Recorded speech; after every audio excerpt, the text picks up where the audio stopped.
ঈদ উল আজহা উপলক্ষে শুভেচ্ছা বিনিময় করেছেন রাষ্ট্রপতি মোহাম্মদ শাহাবুদ্দিন ও প্রধানমন্ত্রী শেখ হাসিনা। বঙ্গভবনে রাষ্ট্রপতি বিভিন্ন দেশের কূটনীতিক ও বিশিষ্টজনদের সাথে শুভেচ্ছা বিনিময় করেন, আর গণভবনে আওয়ামী লীগের নেতাকর্মীদের সাথে শুভেচ্ছা বিনিময় করেন সরকার প্রধান। ধনী দরিদ্র নির্বিশেষে সবার সাথে ঈদের আনন্দ ভাগাভাগি করে নেওয়ার আহ্বান জানান রাষ্ট্রপতি ও প্রধানমন্ত্রী। বিস্তারিত থাকছে রিপোর্টে। পবিত্র ঈদ উল আজহার সকালে বঙ্গভবনের ক্রেডেনশিয়াল হলে রাষ্ট্রপতি মোহাম্মদ শাহাবুদ্দিনের ঈদ শুভেচ্ছা বিনিময়।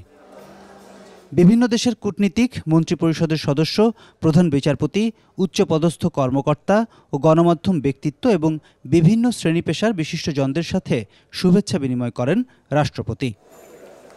দেশবাসীর উদ্দেশ্যে শুভেচ্ছা বক্তব্যে রাষ্ট্রপতি বলেন, যুদ্ধ বিগ্রহ ও সংঘাত সংকটে বিশ্বে যারা বিপদগ্রস্ত এবং দেশে ঘূর্ণিঝড় রিমালে ক্ষতিগ্রস্তদের পাশে দাঁড়াতে হবে, ভাগ করে নিতে হবে ঈদের খুশি।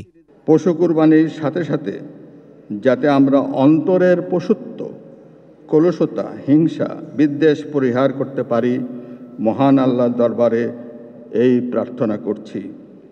ত্যাগের মহিমা প্রতিফলিত হোক সবার জীবনে, সবার মাঝে ছড়িয়ে পড়ুক ঈদের আনন্দ, ঈদের খুশি।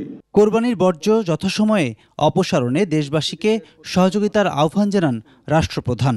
পরিষ্কার পরিচ্ছন্নতা ঈমানের অঙ্গ।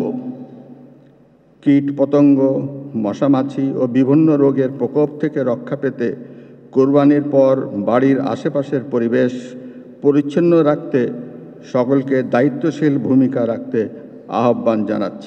এদিকে পবিত্র ঈদ উল আজহা উপলক্ষে গণভবনে আওয়ামী লীগ ও সহযোগী সংগঠনের নেতাদের সাথে শুভেচ্ছা বিনিময় করেছেন প্রধানমন্ত্রী শেখ হাসিনা।